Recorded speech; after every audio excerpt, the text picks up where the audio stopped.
Hello world, welcome to WFHR's Rapid Support, proudly brought to you by Crockett Septic for this September 11th, 2025. I have your host James here, welcoming back to the studio our good friend Janelle Weir, horticultural educator with UW Division of Extension, Wood County. Janelle, good to have you in studio. You know, it's good to be back. I always enjoy our conversations. It feels like it's always been forever since we get to talk. And I make no bones about this. I'm very honest with the audience. I learn every time you're here. My favorite thing to do is learning. So it's always great hanging out with you. And then you bring a topic here that is right in my wheelhouse, one I love so much, and the changing of the seasons and the changing of these leaves and foliage and fall leaf color changes. We're going to dive into that today.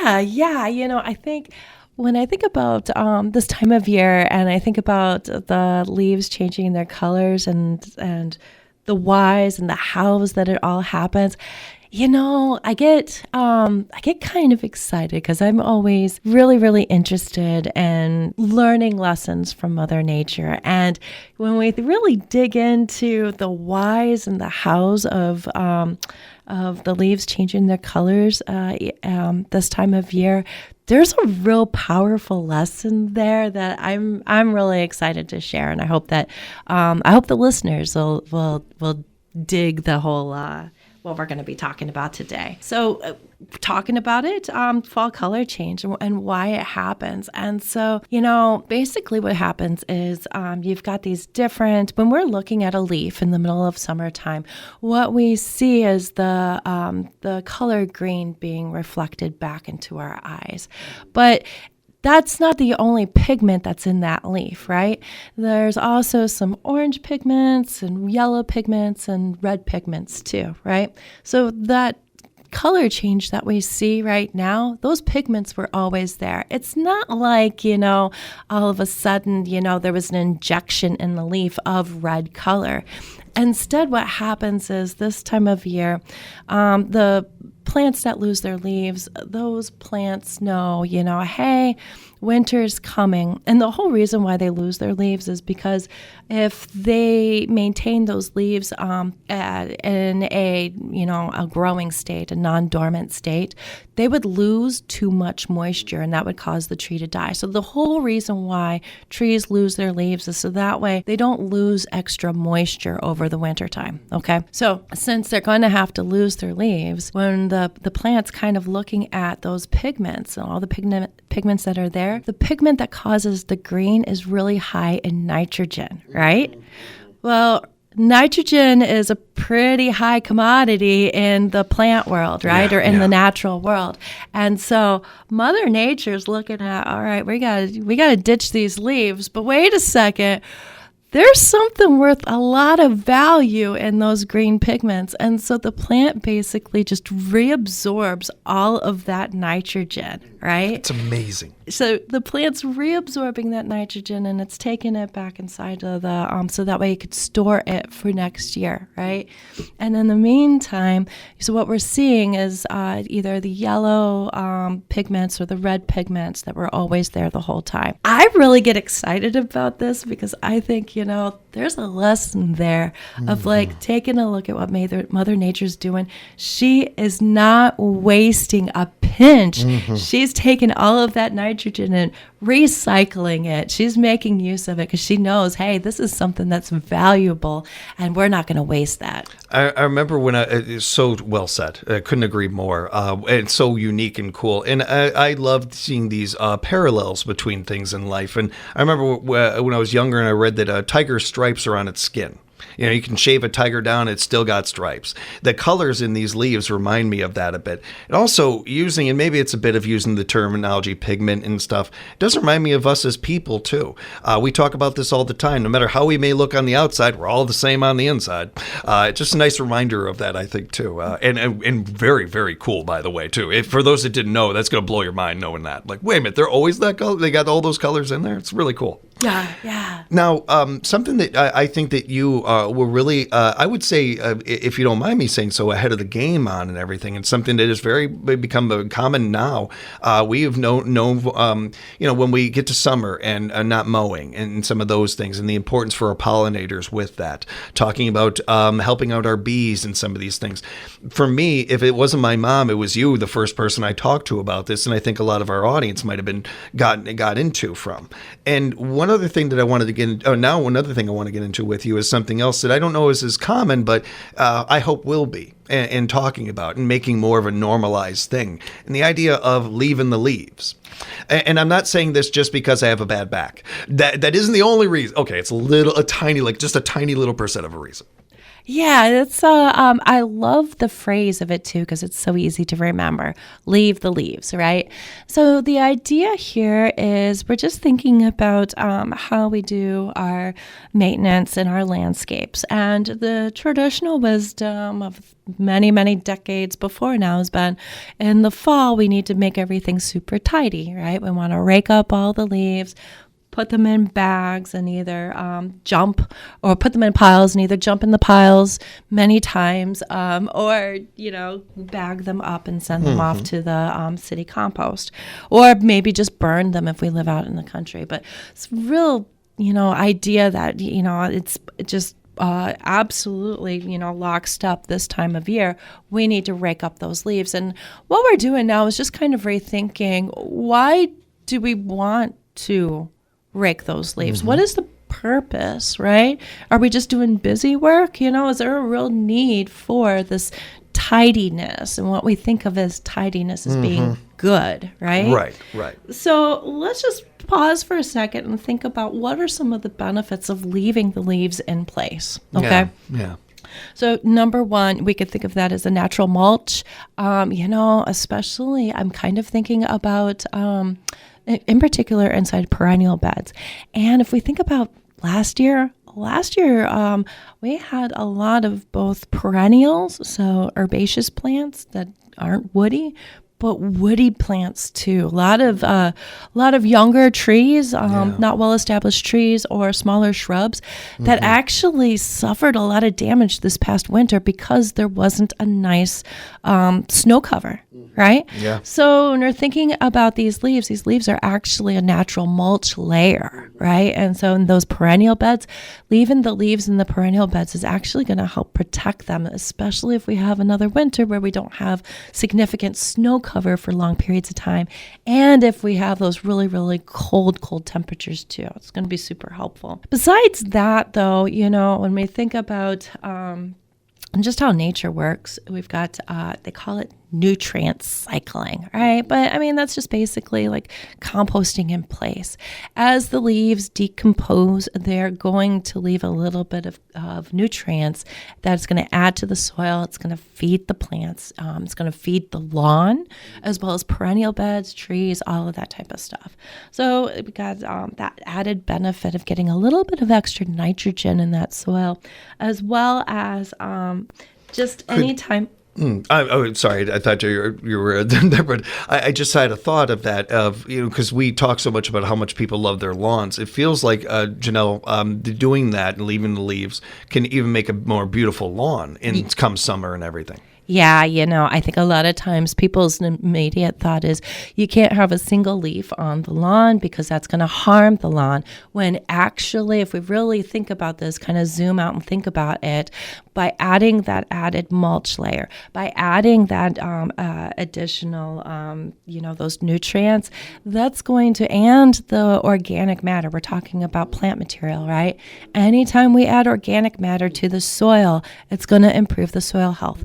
Whether it's if you've got clay soils or sandy soils, adding organic matter is always the answer to improving those soils. So yeah, if you are somebody that, I kind of think about lawn maintenance as a choose your own adventure. Some people choose to have very, very high maintenance lawns. They want a monoculture of only grass plants that are just absolutely perfect, right?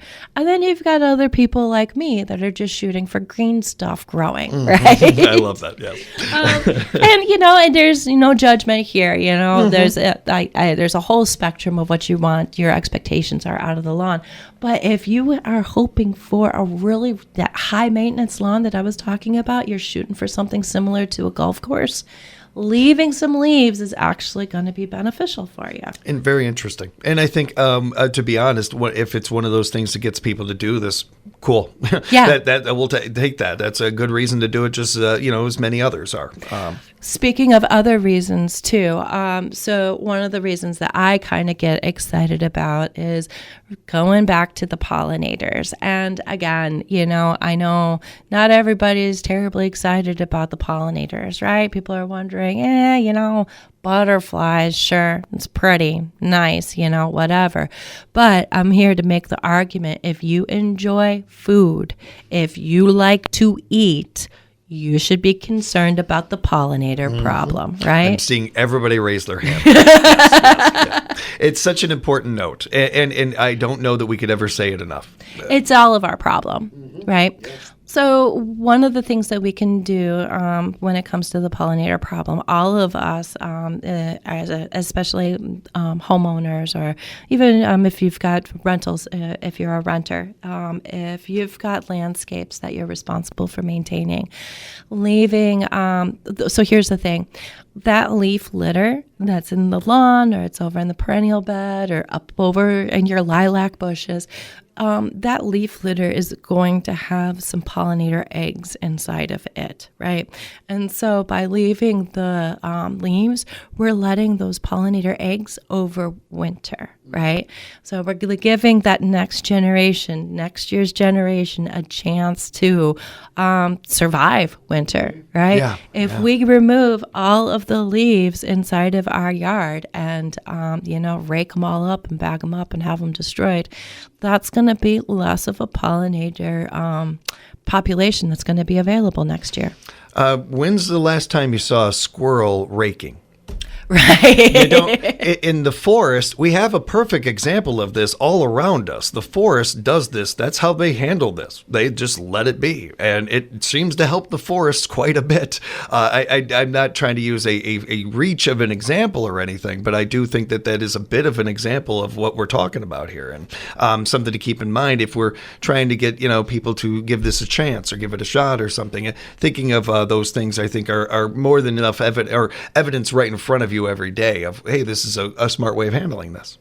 Yeah, in the past, we've had this attitude of tidiness as being something good, right? But yeah, you're absolutely right. When we look at how ecosystems actually function and take a look inside the forest, right?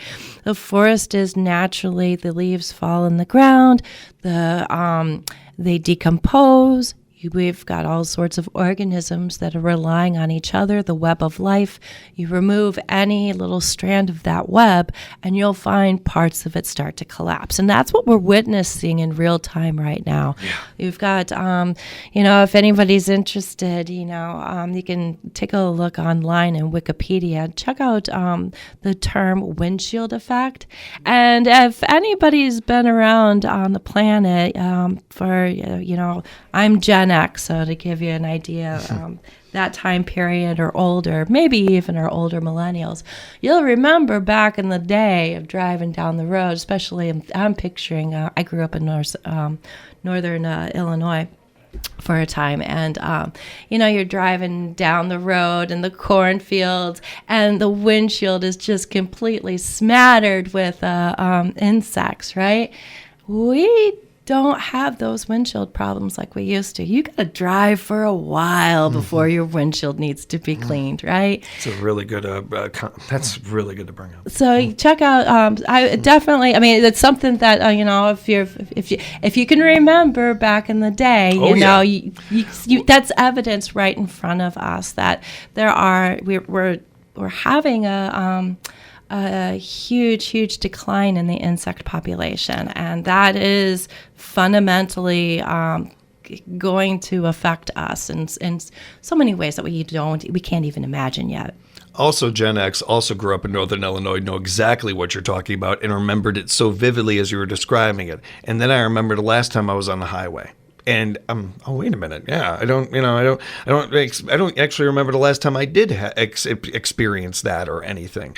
And I don't think many of us have thought of that. And that is such a great comp to bring up when it comes to this. And one of those other examples, because there are so many of them that we're not even thinking of. And to your point, there's so much of this that we really don't know the fallout of just yet. We're going to find out. And let's hope that we can. So much of this is preventing from finding out too much, or it being too much, that getting to a point of no return or something along those lines.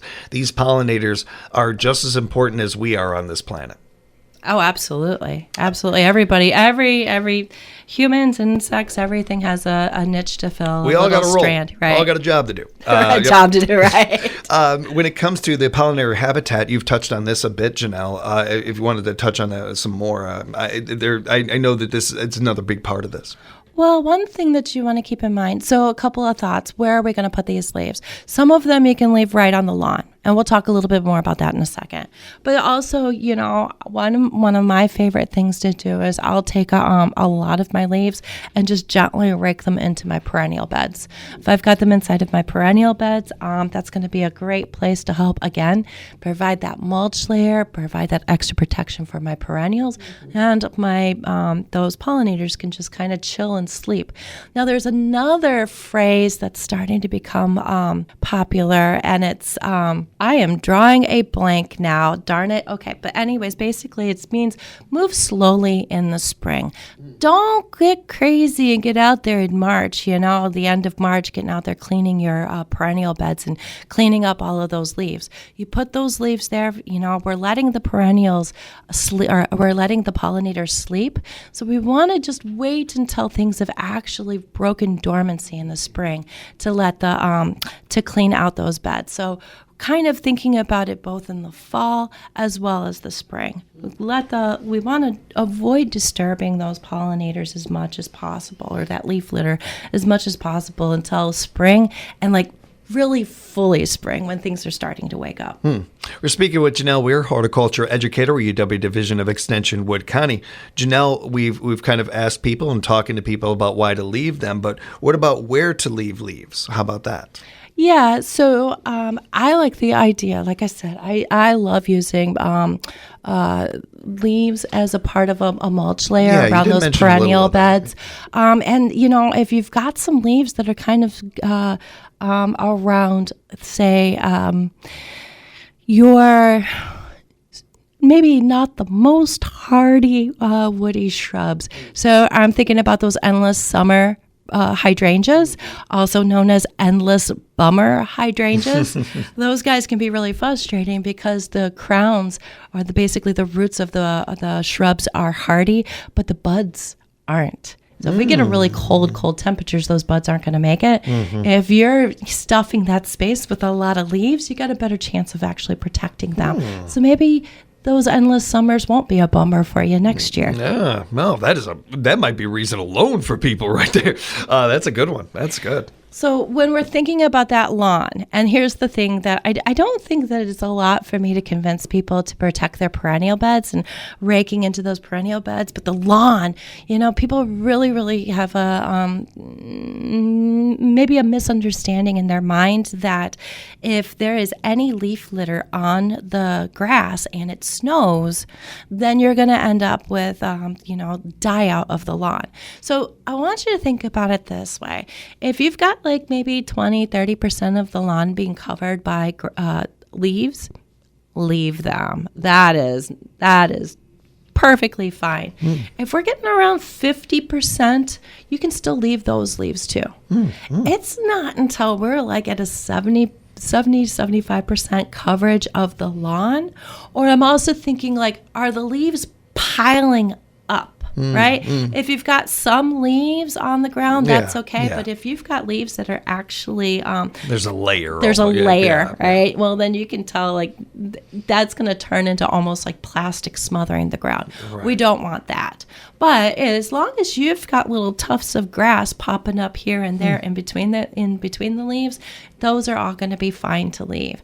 If it's not, okay, so I will tell you that I live in the part of Stevens Point where the houses are stacked right on top of each other, and my backyard is very, very, very shady. So for my yard, that's why I, in those areas where it would be packed with leaves, in those spaces, I don't remove the leaves, I just move them. So that way, the leaf litter is still there. The pollinator eggs are perfectly fine. They're just stashed more. So that way I don't have as much of a packed level of leaves. Now, I will tell you in the front yard, I don't have quite the concentration of leaves. And so those leaves, and it's probably more somewhere between, say, 40 to 60% leaf cover.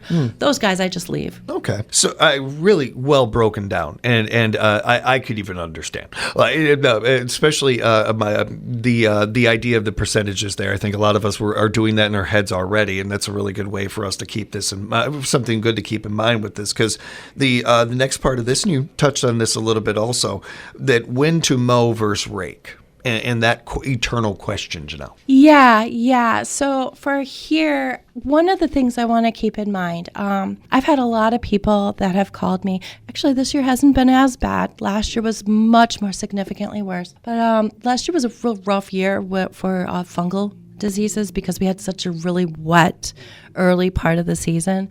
And I think, if I remember right, I think it was a little wet in the last part of the season too.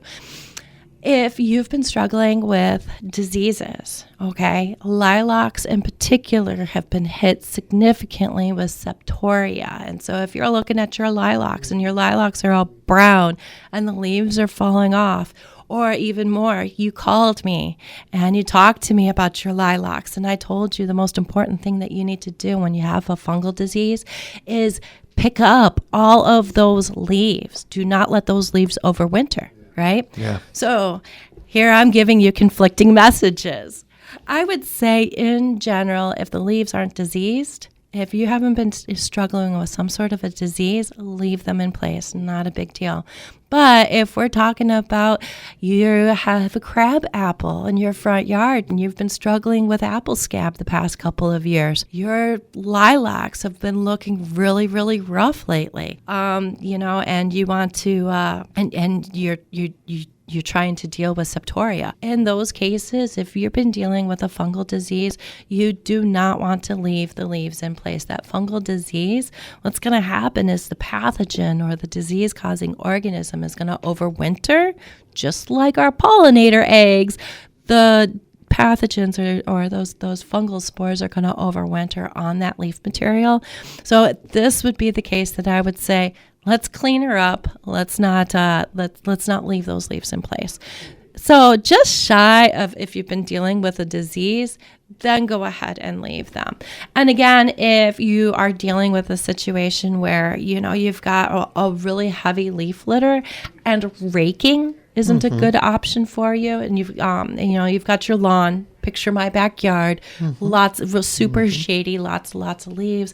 If raking isn't an option for you, and raking would be more protective for the pollinators, if raking isn't an option for you, I would say just go ahead and mow them in place then. Mowing them in place is still going to provide that additional organic material that's going to improve your soil health and your lawn's health in turn. Incredible information today, Janelle. You really brought it. As we're wrapping up here, I did want to touch on a couple of other little things. The other uses for leaves, and including with this, if you don't mind, the kind of fun part of it, if you will, too. Oh, sure. So number one, leaves are black gold. I have friends who this time of year or in the next few months, they start scouting their neighbors and they're, like, hey, what are you going to do with those leaves? Right. So, definitely awesome. Like they're truffles or something. Right, yeah. Yeah. Yeah. So, I mean, definitely super, super helpful for adding your browns to your compost bin. Really invaluable. I'll be honest with you, if somebody tried to take my leaves from me, I'd be like, no, you go find your own trees. That rake gets a second use. All of a sudden, you can find another use for that rake. You could also use those leaves, like I said, for winter protection. If you hang on to them, and I've done this before too, I'll hang on to some of my leaves to add as a brown for the following summer's compost bin, but I also use them in my garden. So I'll keep maybe a bag's worth to use as a mulch in my garden to help with moisture retention as well as suppressing weeds. And then, you know what? If you have young people in your life, I think, let's bring back the old jump in the piles and whee! Our generation, going back to that, we didn't have bouncy houses left and right like this one. We had those. Man, you lived for that. It was worth it. I cannot imagine how many times I've raked in my life. But almost every one of them, I guarantee you, that was what the carrot at the end of the stick was for me, getting to do that. And then, of course, you got to rake them back up and put them in the bag. But it was so worth it. It was so worth it. Yes, you're 100% right about this. And, you talk about something that you can do, and that is also, because the thing that I think of that memory, and it just happened just now I haven't thought about this in a while, but it popped right in my head. Doing that with my dad, my brother, my sister, the family moment of that, while also learning, hey, this is something that when we work together, what we can accomplish.